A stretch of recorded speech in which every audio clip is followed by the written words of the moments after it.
의사가 묻고 의사가 답하다. 대학병원 쌍둥이 교수의 본격 메디컬 토크쇼 의문 의답. 와! 네, 안녕하세요. 대장문외과의 이지혜라고 합니다. 저는 동생을 맡고 있습니다. 안녕하십니까. 언니를 맡고 있는 입원의학과 이은혜입니다.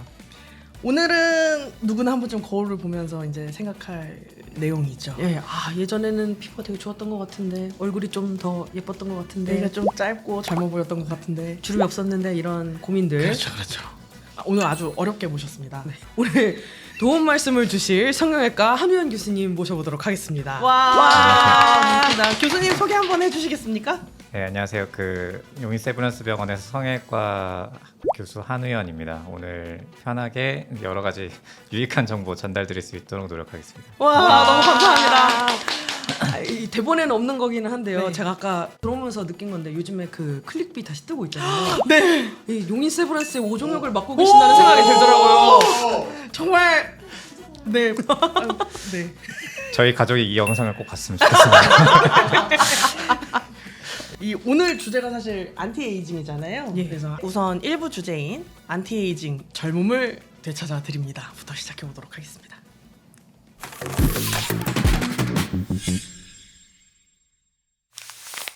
네, 교수님 아주 솔직하게 여쭤보겠습니다. 노화는 언제부터 일어나는 건가요? 왜 노화가 시작이 되는 걸까요? 안 일어나면 좋겠는데. 네, 노화는 30살부터 진행이 된다고 흔히 알려져 있고요. 34이 아니었나요? 저 34인 줄 알았는데. 잘 못 느끼는 거죠. 아, 네. 근데 이제 얼굴에 노화가 일어나는 과정을 이해하려면은 먼저 앞면 얼굴의 이제 해부학 구조를 알고 접근하면 좀 이해하기 쉬우실 것 같습니다. 피부 아래층에 연부 조직이라는 게 위치를 하는데 앞면에는 그게 5가지 층으로 이루어져 있습니다. 그래서 피부가 있고 그다음에 연부 조직 지방층들이 있고 그 아래는 이제 스마스라는 단단한 층이 하나 있고요. 그리고 그것들을 지지를 해주면서 이어주는 지지인들 층이 하나 더 있고 그 뒤로는 이제 골막층이 있습니다.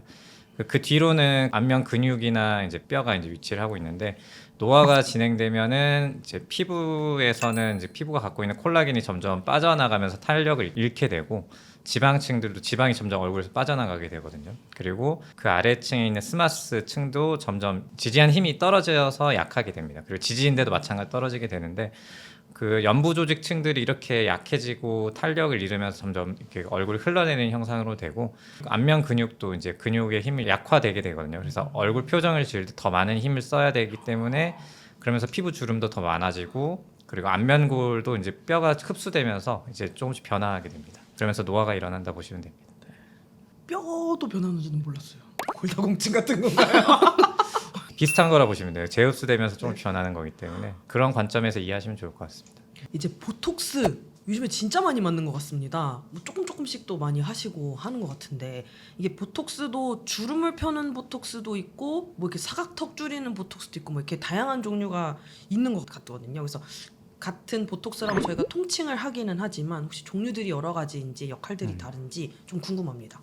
보톡스는 이제 흔히 사실은 보툴리눔 톡신이거든요. 이게 톡신이 이제 독소죠. 이게 독소인데 얘는 원래는 근육을 마비시키는 역할을 하는 톡신입니다. 그래서 마취총 하면 이렇게 갑자기 쓰러지는 거 있잖아요. 근데 그런 걸 이해하시면 편한데 그래서 얼굴에 이제 보톡스를 놓는 거는 얼굴에 있는 근육들을 타겟으로 합니다. 근육층에 보톡스를 주입을 하게 되면은 근육의 힘이 약화가 되거든요. 얼굴에 주름이 생기는 이유는 이제 얼굴 표정을 지을 수밖에 없겠죠. 사람의 얼굴이 움직이니까. 그렇게 되면서 주름이 생기는 건데 예를 들면 이마 같은 경우를 보시면 이렇게 하면은 이 주름이 생기잖아요. 네. 근육 힘을 약화시켜서 주름을 덜 지게 만드는 거라 보시면 되는데 그래서 의학적으로 다른 데도 많이 사용을 합니다. 예를 들면은 사각턱 얘기를 하셨는데 여기 우리가 앙 하고 물면 여기 뭔가 볼록 튀어나오는 근육이 있거든요. 네. 근데 그 근육에 주사를 해서 그 근육의 크기를 줄여주는 거라 보시면 되고요.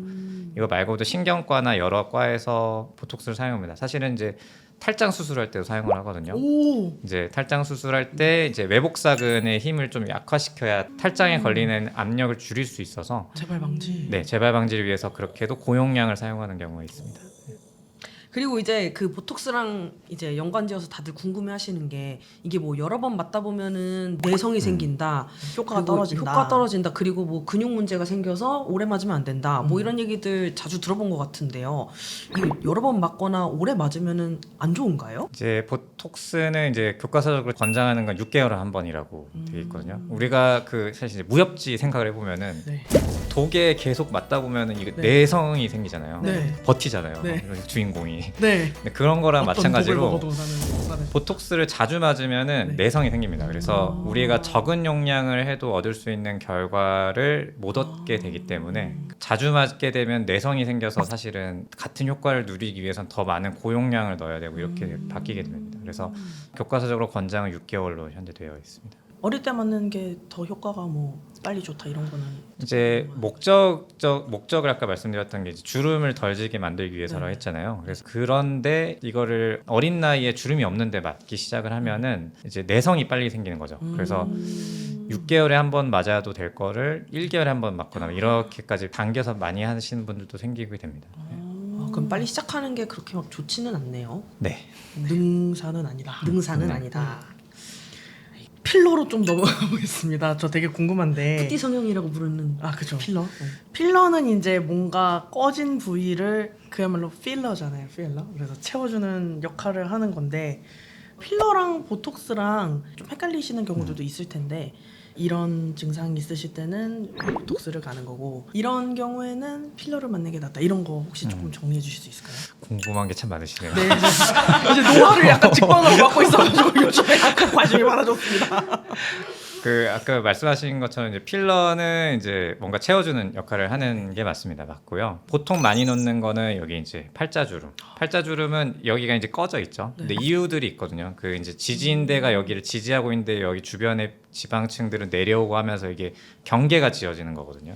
근데 그런 부분들을 주입을 해서 그쪽을 채워줘서 이제 평평하게 보이게 만든다든지 아니면 이마나 이런데 미간 쪽에 꺼진 부위가 있거나 하면은 그런 쪽에 보통 주입을 많이 합니다.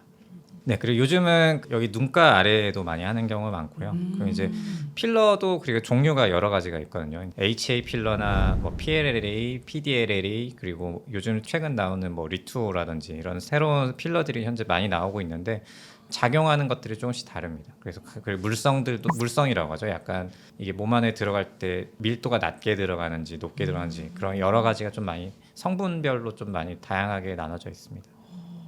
그 막 필러 넣은 이후에 뭐 문제가 생겨서 녹여서 뺀다 뭐 이런 얘기들도 막 들었던 것 같은데요. 시술하고 발생하는 부작용 같은 것들도 있는지도 궁금하고요.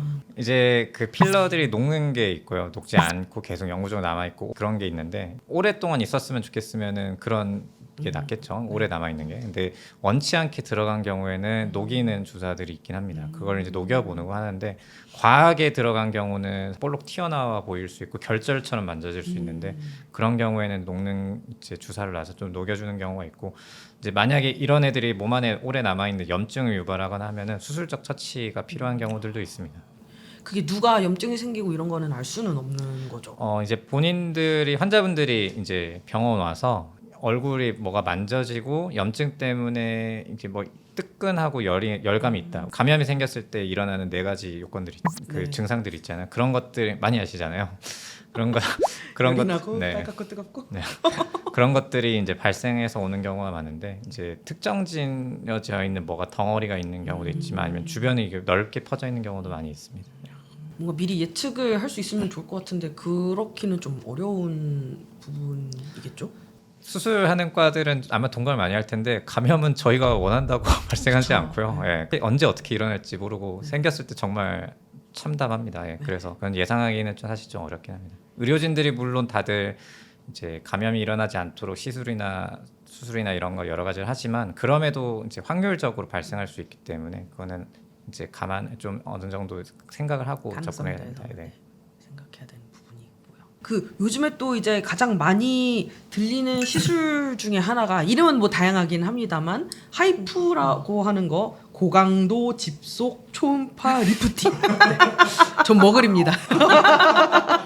고강도 집속 초음파 리프팅. 그래서 다들 이렇게 하시고 나면 이렇게 얼굴이 이렇게 올라가시고 팽팽해지고 하는 그런 이제 초음파 에너지를 피부에다가 쏴서 얼굴을 당겨주는 리프팅이라고 언뜻 들은 것 같습니다. 그래서 이런 것들이 이제 많이 유행을 하고 있는 것 같은데 어떤 원리인지 궁금하고요. 또 얼마나 자주 해야 되는지 그게 제일 궁금합니다. 언제부터 하면 되는지.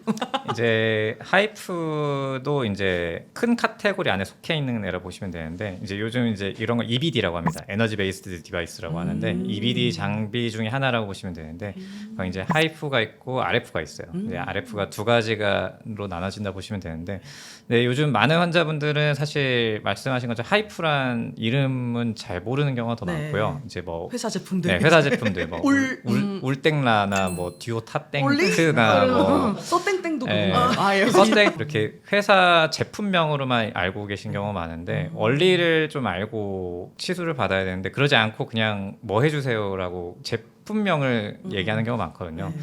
하이프나 RF가 원리가 다릅니다. RF는 이제 피부 쪽에다 열의 에너지를 그냥 가해서 아래쪽을 퍼져가면서 하기 때문에 그래서 이 진피층만 타겟을 하거든요. 써땡지가 이제 그쪽에 속하는 애고요. 아. 그리고 이제 하이프는 아까 제가 말씀드린 연부 조직층에 타겟을 하는 레이어가 있습니다. 이게 장비 끝에 보면 몇 밀리라는 그 타겟층들이 써 있거든요. 그쪽 층에다가 열 에너지를 가하는 거예요. 그래서 보통은 진피층이랑 스마스층 두 가지를 타겟으로 해서 그쪽에 열 에너지를 가하는 거를 목표로 하는 장비입니다. 둘 다 이제 원리는 이제 열 에너지를 가하게 되면은 일단 그 조직들이 수축을 하잖아요. 이제 운드 힐링 프로세스라 해서 뭔가 상처가 생겼을 때 회복되는 과정 일련의 과정들이 있습니다. 네. 이제 그 중에 그거를 이제 열 에너지를 가하게 되면은 이 조직들이 손상을 받아서 회복되는 쪽으로 넘어가게 되는데 콜라겐 제합성을 유도를 해요. 그래서 이제 직후에는 그렇게 조직들이 수축돼서 이제 많이 타이트해지는 것처럼 보이고 추후에는 콜라겐들이 제합성되면서 점점 나중에는 이제 더 탄력 있게 보이게 만드는 걸 목표로 합니다. 그래서 하이프, RF 이게 두 가지가 다르고 이제 회사들마다 그걸 또 섞어서 있는 제품들도 있거든요. 그래서 제품명보다는 어떤 원리로 하는지를 알고 환자분들이 선택을 하시면 좀 더 합리적인 선택을 할 수가 있습니다. 아니 실은 한우영 교수님이 제 주치의 교수님이시거든요. 방송 나가도 돼요? 하여튼 그 제가 궁금한 게 있는데 이렇게 아파야만 안티에이징을 할 수 있는 거겠죠?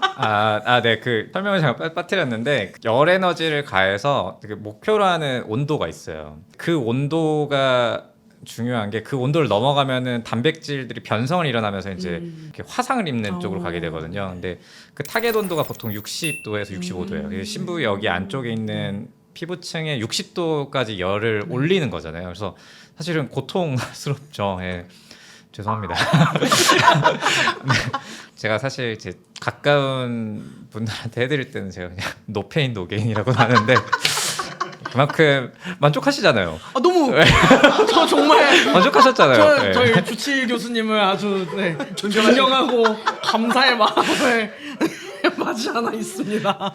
요즘 20, 30대에서도 노화가 시작되기 전에 미리 관리해야 한다면서 이제 리프팅이나 보톡스를 맞는 분들이 있으신데요. 요즘에 막 실리프팅도 많이 하시는 것 같은데. 그래서 안티에이징도 일찍 시작하는 게 좋은가요? 아까 말씀드렸듯이 보톡스나 이런 것들이 주기가 필요하거든요. 너무 일찍 시작하게 되면은 몸에서는 반응을 하는 게 점점 처음에 제로 베이스에서 받았던 거에 비해서는 효과가 점점 떨어지게 됩니다. 그러면은 더 많이 찾게 되거든요, 사실. 그래서 무분별하게 접근을 하는 것보다는 이제 답은 본인이 알고 있습니다. 이게 거울을 보면서 이미 답은 알고 있는데 일찍부터 막 해야 된다, 과하게 접근을 하기 시작하면 끝이 없거든요. 그래서 그거는 좀 지양해야 된다 생각합니다. 네. 요즘에 막 그 아까 말씀하셨던 이제 뭐 땡땡땡들 이런 네네네. 거 회사들 보면은 점점 모델분들이 젊어지고 있는 느낌이라 맞아. 진짜 네. 예전에는 40대였는데 요즘에 20대로 막 줄어든 그래서 의사로서는 그냥 이게 너무 과하면 사실은 더 해라고 생각을 많이 해서 적당히. 답은 본인이 알고 있습니다. 과유 뭐 여러 가지 시술을 이렇게 같이 조합해서 하는 것도 효과가 더 좋겠죠? 물론이죠. 네. 그래서 요즘은 그 RF나 하이프 같은 걸 하면서 그 다음에 이제 필러들이 이제 최근에 나오는 이제 여러 리토라든지 새로운 스킨 부스터 역할을 해주는 필러들을 같이 동반하는 경우 효과가 더 좋다고 임상적으로 그런 얘기를 많이 하고 그리고 작용하는 부위가 다 다르잖아요. 그리고 층이 다르다고 말씀드렸는데 그래서 그 각 층들에 맞는 것들을 이 사람에게 뭔가 모자란지를 파악을 해서 적용 시술들을 하면은 효과를 좀 더 극대화할 수 있습니다.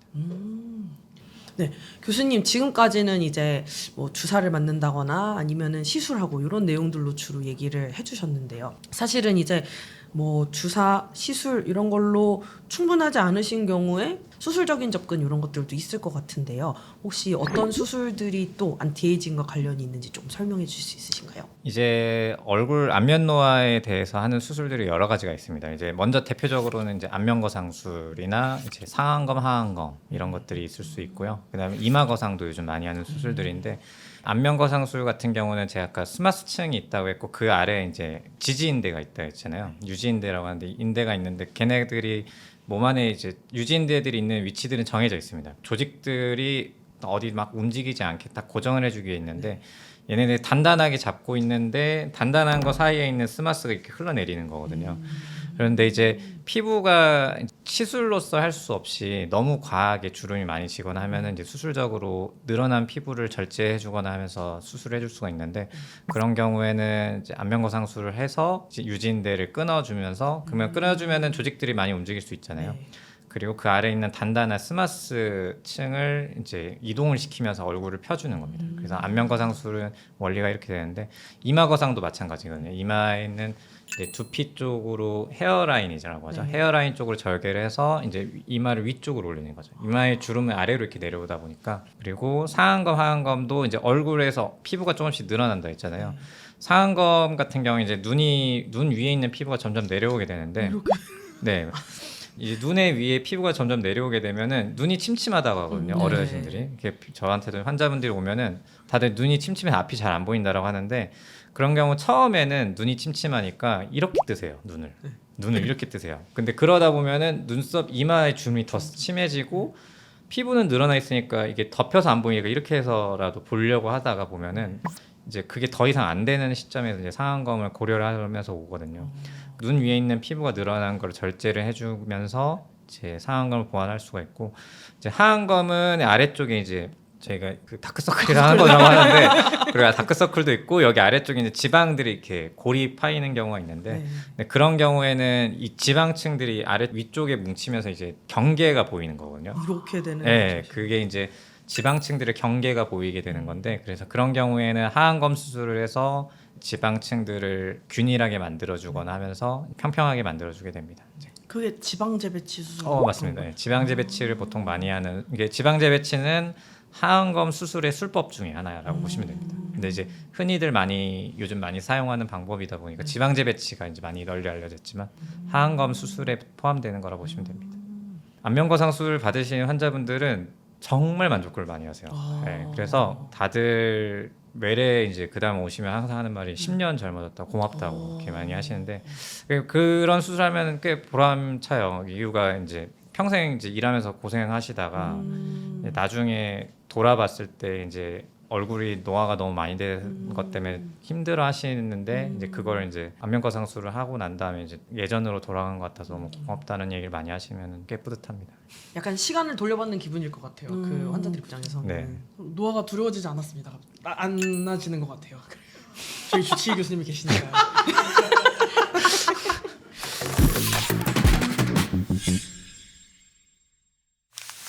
마지막으로 지금 이 방송을 보면서 자기 얼굴을 만져보고 나도 뭐라도 받아야 되나 하고 계시는 분들이 있을 텐데 이제 그런 분들에게 한마디 해주실 수 있을까요? 제가 이미 좀 말씀드리긴 했는데 답은 본인이 알고 있습니다. 무분별하게 광고들에 빠져서 접근을 하기 시작하면은 제가 이제 방금 말씀드렸던 원리들을 모르는 경우가 많거든요. 자기에게 모자란 게 뭔지를 알고 접근을 해야 어떤 정확한 이제 시술들을 할 수가 있는데 여기저기 이제 광고들이 너무 알려져 있는 이름만 가지고 요즘 이게 좋다더라 저게 좋다더라 하면서 유행을 따라서 가다 보면은 사실 비슷한 장비일 수도 있거든요. 같은 장비를 이름만 다르다고 볼 수도 있는데 그런 거에 쫓아다니지 말고 안면이 노화되는 과정에 대해서는 설명을 드렸으니까 거기 과정 중에 나에게 부족하고 내가 지금 어떤 식으로 진행이 되고 있어서 어떻게 처치하면 좋을지 그거를 이제 선택을 한 합리적인 소비를 했으면 좋겠습니다. 정답은 본인이 알고 있습니다. 정말 오늘의 명언. 정답은 본인이 알고 있습니다. 알겠습니다.